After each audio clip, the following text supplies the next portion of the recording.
ana yoga ya yoga buta ana sinden ya sinden buta nanging wis dadi putri buta ana dalan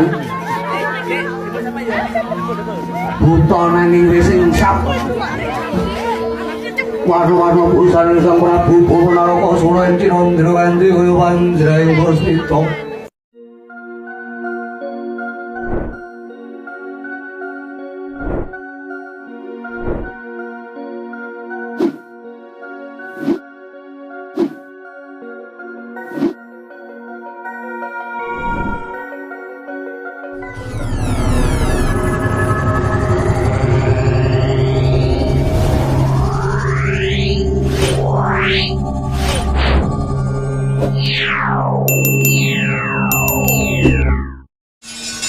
Mangambar selaning krana sumaraba arum kandanyo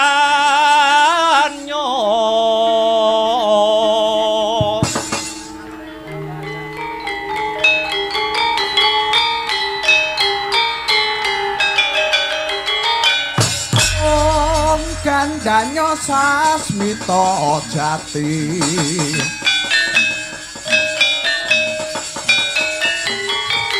sasmita wangsiting dewa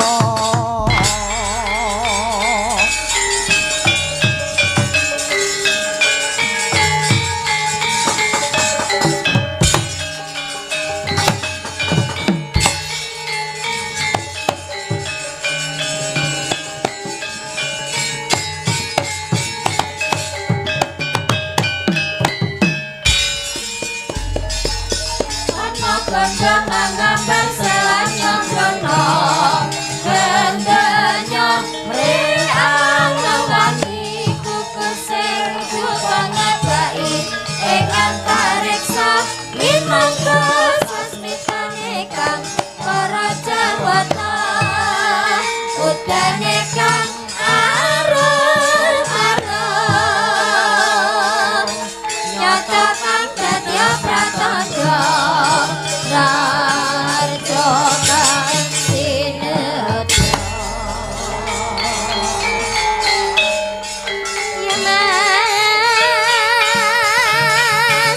ujung jari genes belum rodon ning kalapa ana ganda mangan berselanya Randa Gandanya mreang wangi kukusing dupangepei ing antariksa minangka sasmitane kang para jawata udane kang arum-arum nyata kang dadi pratandha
Wisanggeni yen ora sisih Pandulu ki Wisanggeni kelawan Antasena anggonku angenteni kowe sakloron bebasan kaya ngenteni silemping palma gabus anging watu item malang-malang kaya ninggal jabang kang isih abang ana pinggiring jurang. Kepiye? Kepiye anggone Wisanggeni lan Antasena duweni ancas? Nak yenake perjanjen kang wis kaweca nalika Tricandra kepungkur. Wisanggeni Antasena kira-kira wa Prabu Duryudana sida mbalekke separone negara Ngastina marang para pepunden Pandhawa apa ora Yayi?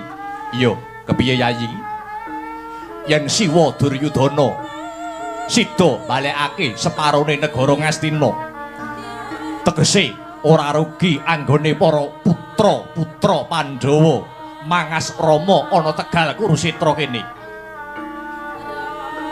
Kawruhanana ya Pak Dianoman. Kasembadan Wisanggeni lan Kakang Antasena sowan ana Sitinggil Praja Ngastina. Lan aku ya wis nakonake janji kang wis kawedhar nalika semana. Nanging bola bali para Kurawa ora kena ginawe becik.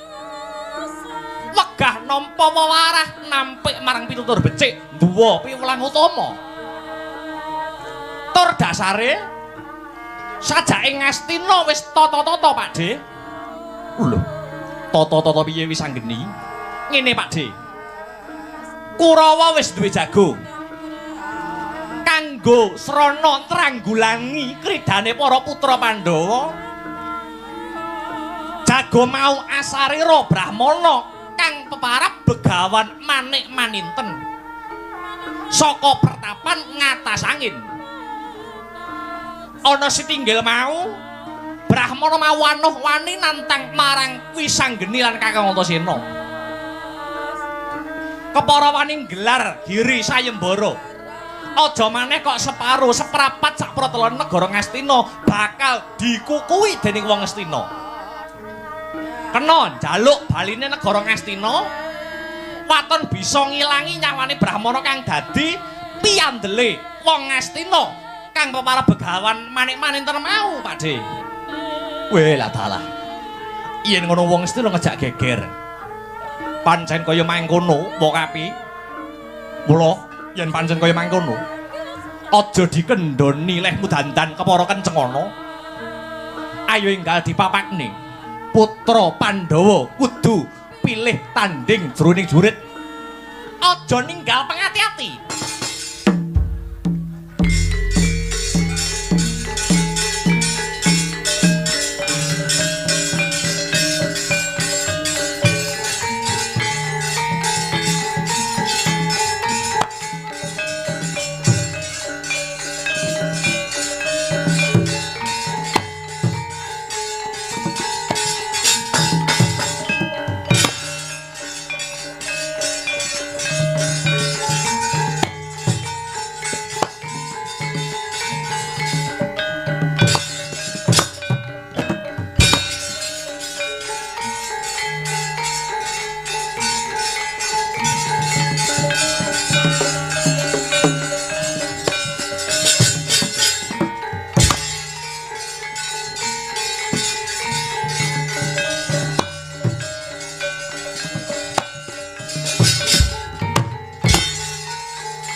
Rikata sang Gatotkaca tinon mapak Araka Suta teka pira Kresna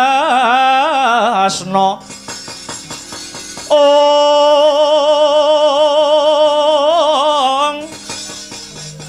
Paratamanahara muji sakti nira Paratamanahara muji sakti nira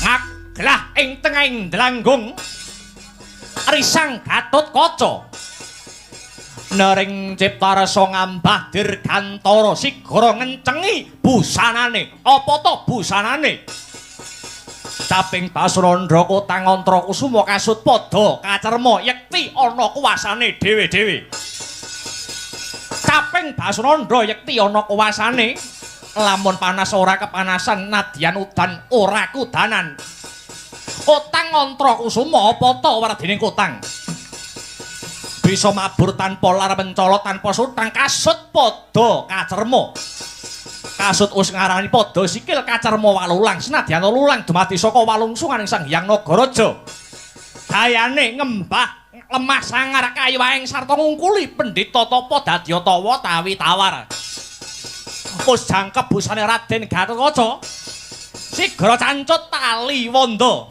gebrak lemah kaping 3 mancik ing awiyat sumusuping Imantaka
Handedel gayuh kekono Ari sang Rama Ndaya Pati ana yaksa gung cangkrama namane wil katak sini jejagi jroning warih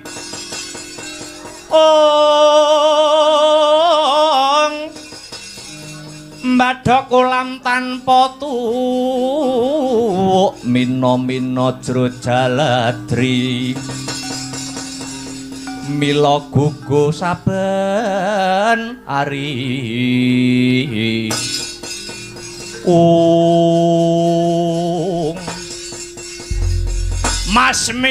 Mas miber panonku bating kalepyur durung swanggonku ngyayat dalem iki ing tengahing dalan kepethuk kethek putih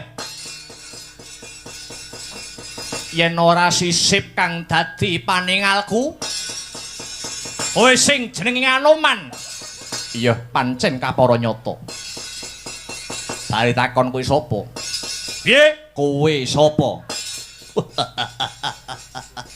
takon sing dadi jenengku Tumenggung Gubuk Asmara kok jeneng lagu ning saiki kalah karo Mangku Purel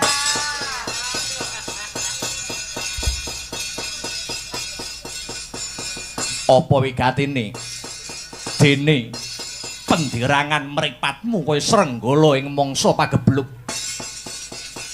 mituhu dawuh pangandikaning Ratu Gustiku ing Kraton Margabentar ya kuwi Prabu Dewa Pawaka kinen nyeranake manungsa sing jenenge Wisanggeni lan Antasena kowe sumingkira dalan iki arep tak nggo liwat sak wadya balaku kasembadan nyernake Wisanggeni lan Antasena yen wis bisa mbedah dadaku njupuk jantungku satu belah ndak sawang gedhimu cilik dhuwurmu ndek kupat kapita kaya buntut tapang jero manuk branjangan cengkang kanteling kulitmu cumenggleng sudukanmu yen pancen kowe wong tuwek wong sekti ayo rapal naji-ajimu biangsat sampluk talok dodok dalam mutah gurone batangmu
ora iso golek musuh dhewe kok piye.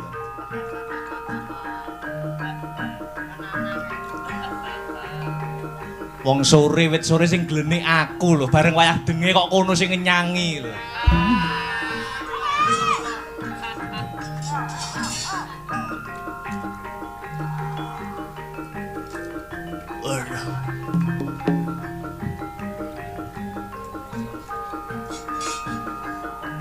Hei!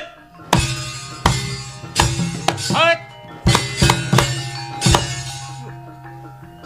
Hei!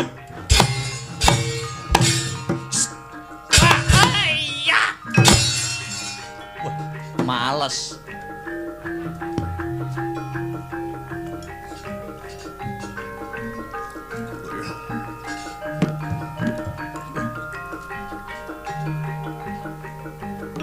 Ya. Tumbak mudar kowe. Hei. Ah. Hei.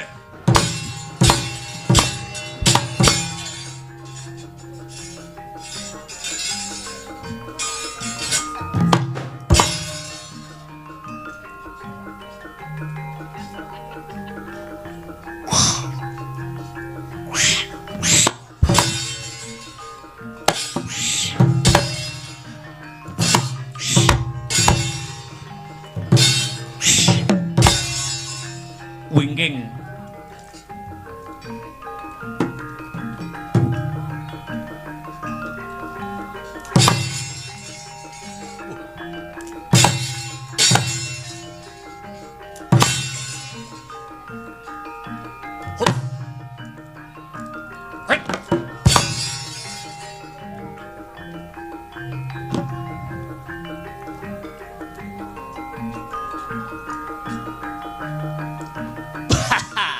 Mudar kowe.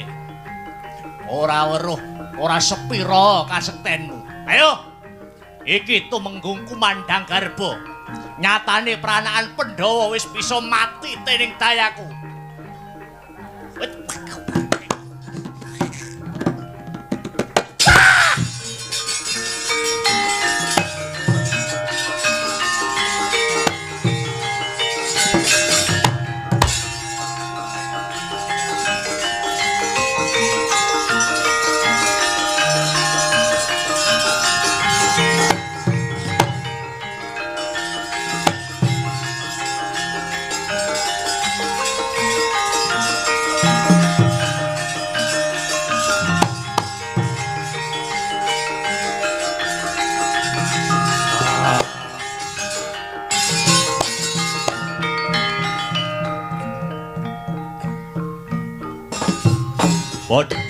Bojleng iblis laknat padha cek-cekan. Wadya Balarega bentar padha mundura. Aku kang bakal magut ana ing pupuh. Iki Ditya Kala Dendhatapati Hayanana. Pranakan Pandhawa. Antaraja Gatotkaca Antasena. Ayo. 100 bareng ambrus, 1000 bareng maju. Lakon gaglak limpamu.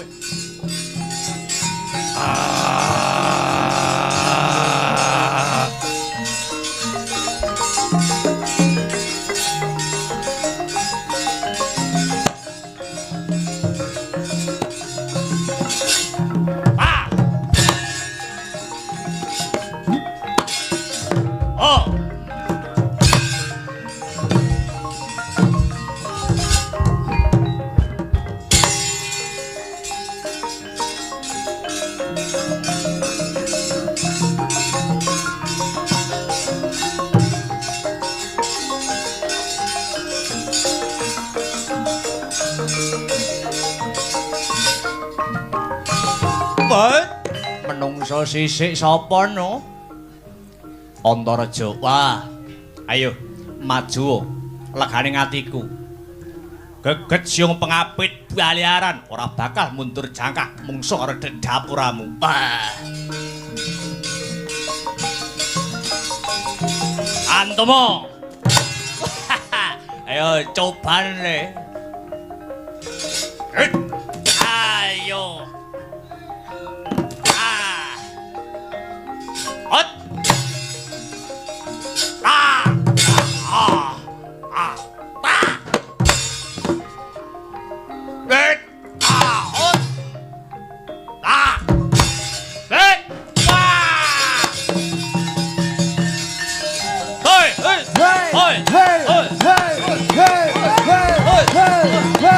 Hei.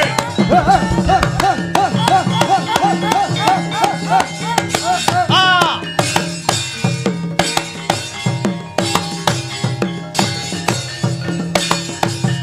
Oh, ah, hei. Ah.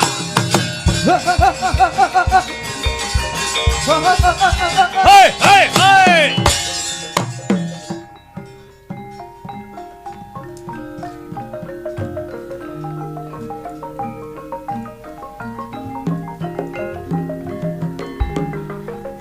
Mundur.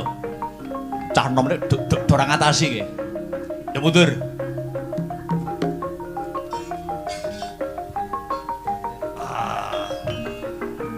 Wah.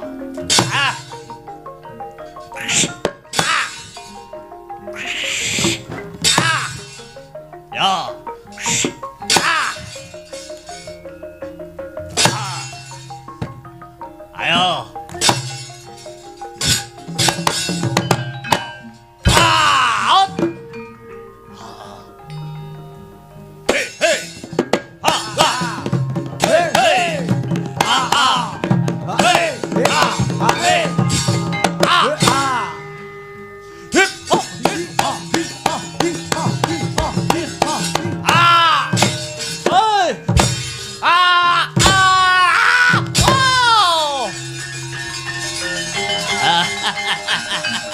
Ayo le.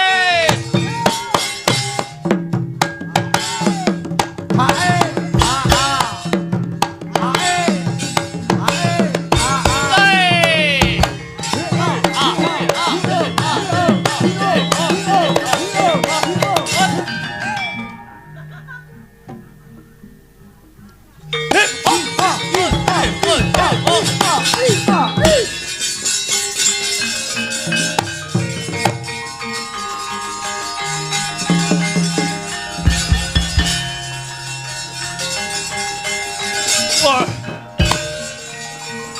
Kepergunungan modar kowe. Wah. Ah. Oh.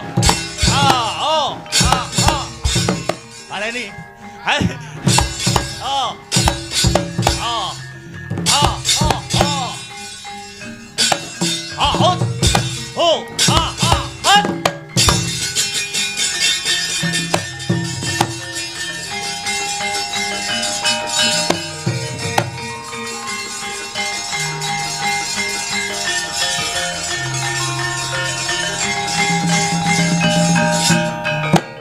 Wah, pancen yahine enak-enake dolanan gunung iki. Tampani, ya. Wah. Enak nggo bantal ngono.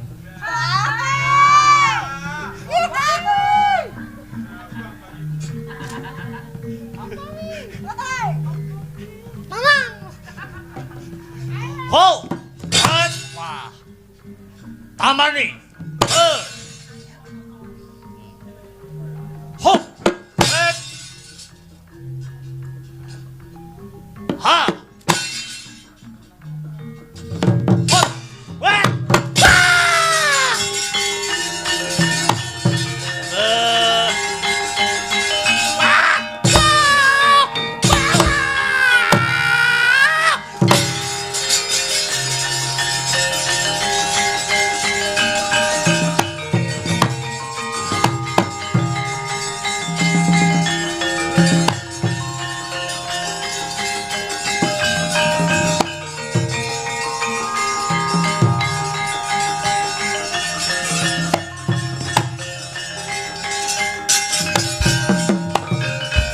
Buma sonya pratangga windu wiyat amun-amun lir gumahampang amun-amun lir gumampang maletik mancolot ladalah peranaan Pandhawa ora kena sinangga gampang jebule padha gaduh kasekten kang linuwih nanging wis dadi sumpah lan tekate Prabu Dewa Pawaka ratu saka negara Argabentar. ketimbang ora sesandingan kelawan sekaring kedaton negara Ngastina Dewi Lesmonawati lontak entengke patiku. Peranaan pendaya keroyokan ora bakal gegrek wuluku salombo.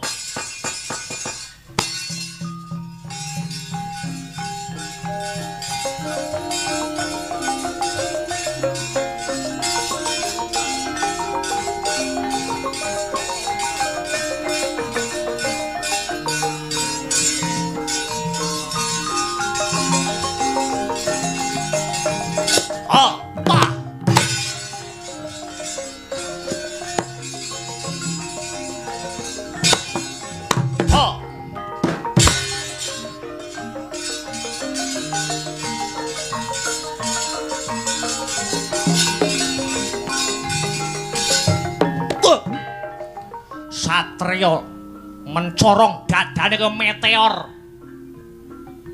Sopo iki? Satria Pringgondani. Gatotkaca. Gatotkaca ya Tetuka ya Krincing Wesi. Wah. Jenenge medeni. Bare takon Dewa Pawaka. Ngejak pirang dina ladeni gajul sirahmu kowe.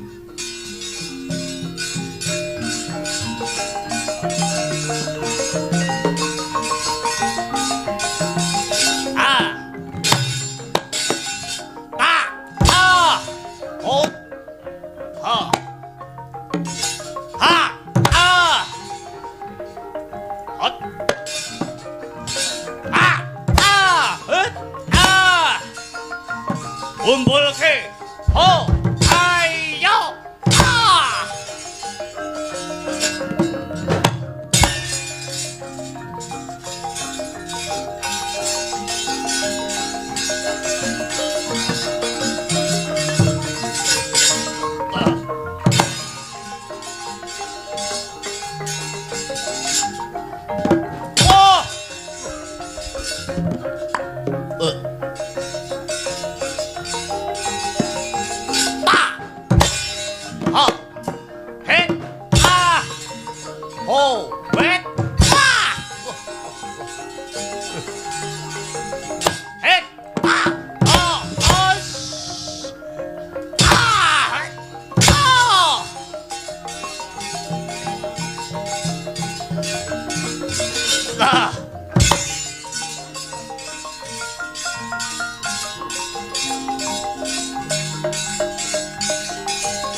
Dewa Pawaka mlayu-mlayu krenggosan napasmu ana parigawe apa? Waduh Rama Panembahan ketingalipun anggen kula gadah sedya apalakrama kalian Dewi Lesmonawati semunipun gagar wigar tanpa karya. Lho, kok kowe kandha kang kaya mangkono Dewa Pawaka? Kedidik kula mboten saged ngawonaken peranaan Pandhawa. Lan malihipun wadyabala saking negari Argabentar sami mimpang mengsah jurit kalian anak-anak Pandhawa. Lajeng kula kedah kados pundi? Menapa kula mboten siya sanggenipun sesandingan kalian Lesmanawati Rama Remban. Aja mopo rasamu. Mundura sawetara pun bapa kang bakal maju, peranakan Pandhawa durung nate ketanggul kelawan Begawan Manik Maninten. Tak tibani pengabaran ora lumpuh ragarak guroni batange.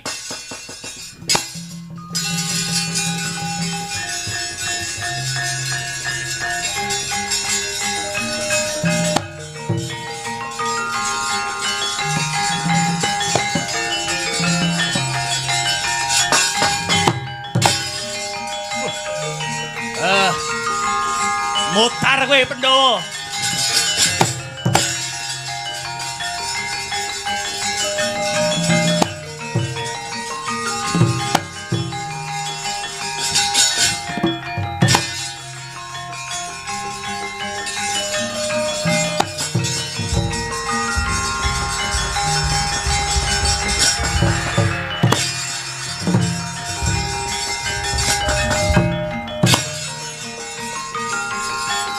Mutar kowe.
Weh, ladalah Gatotkaca. Oh.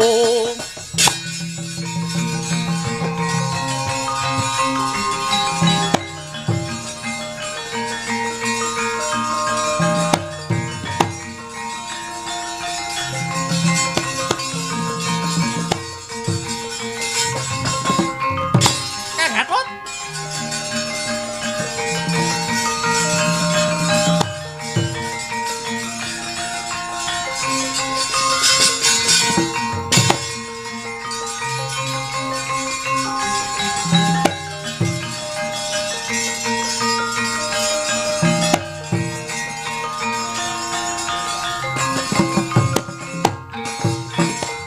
Waduh, piye iki Wisanggeni?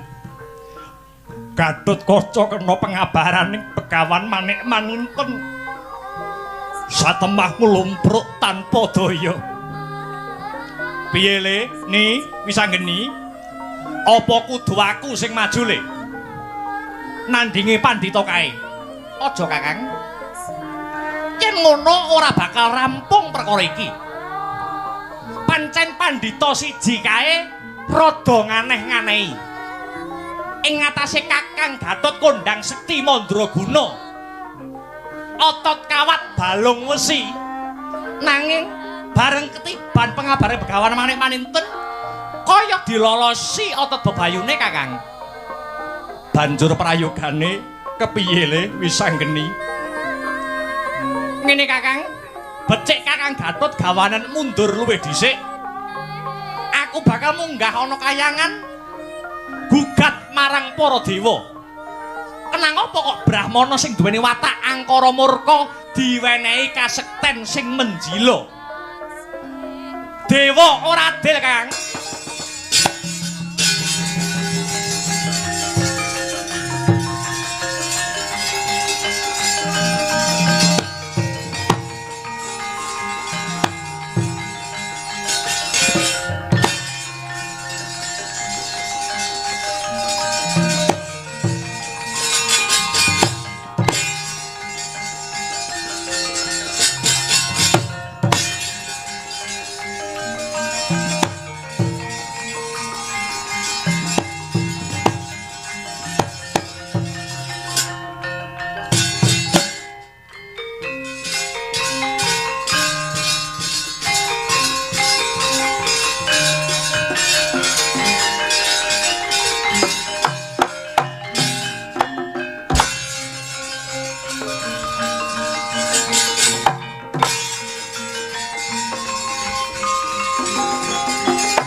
mangancur laguning angin gugur agraning arego guruh gurnita kagiri-giri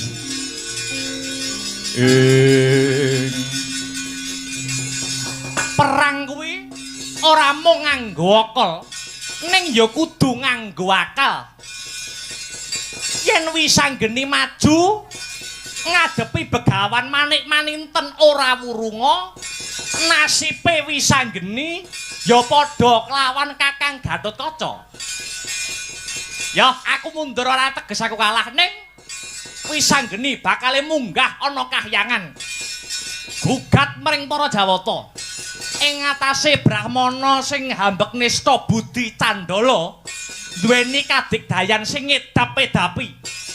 Dewa, aku sing teko Dewa.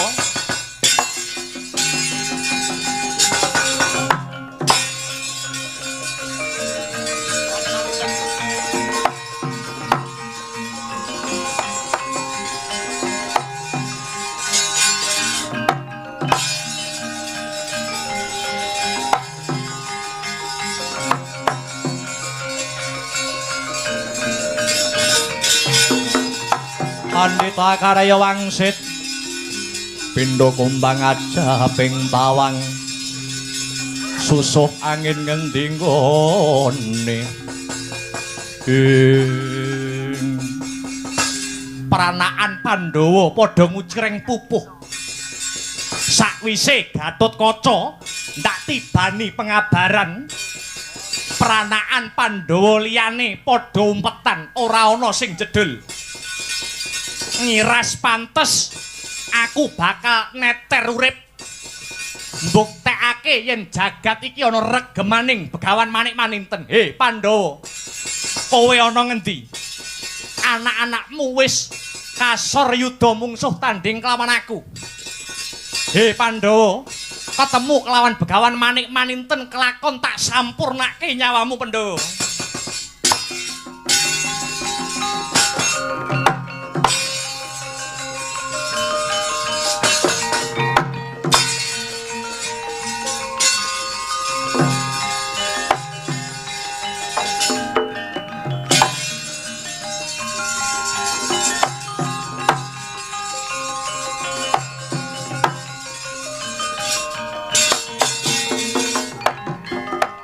Ana kidung rumek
ana kidung rumeksa ing wanci-wanci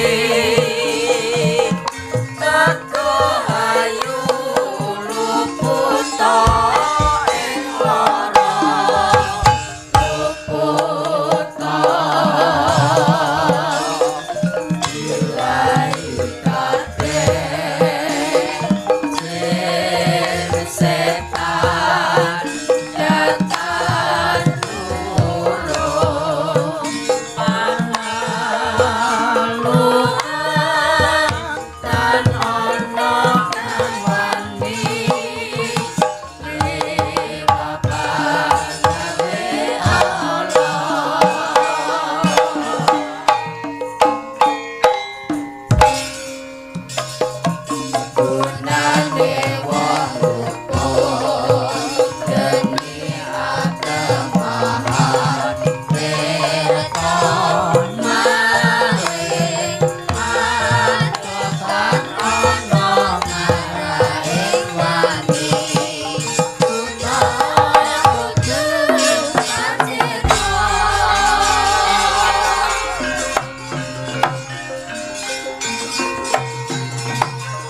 Assalamualaikum warahmatullahi wabarakatuh. Alhamdulillah Mas Gareng. Piye, Tru? Dik Bagong. Piye Mas? Wah. Ora mangsaku nek ora kaya bengi iki.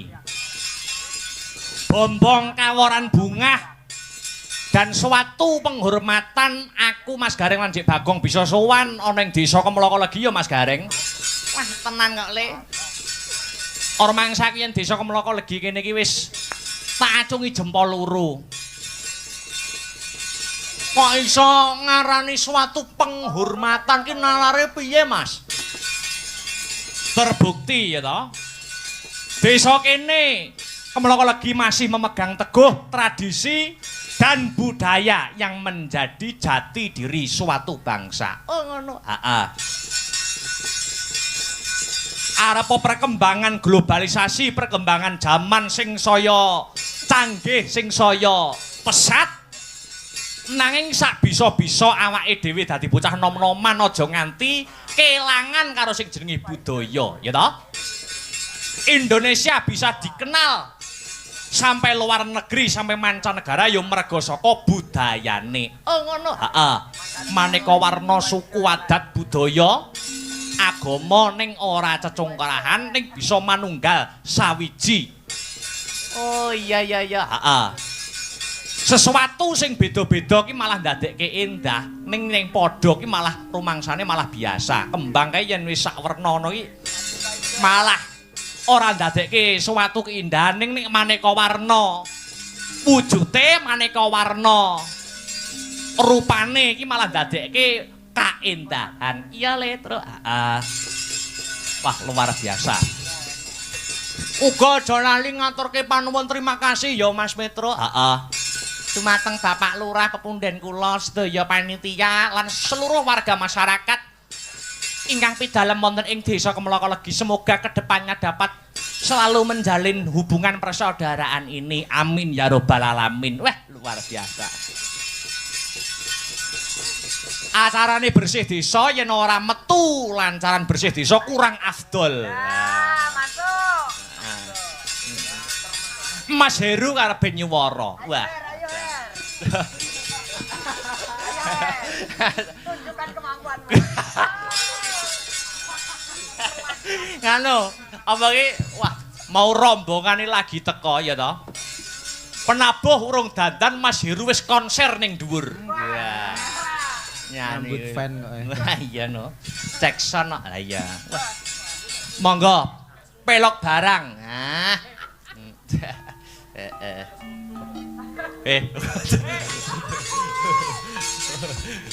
Monggo Mas Heru.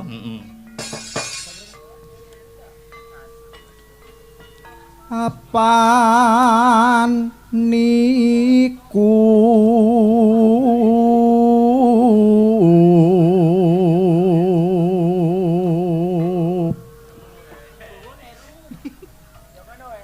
dadi kewajiban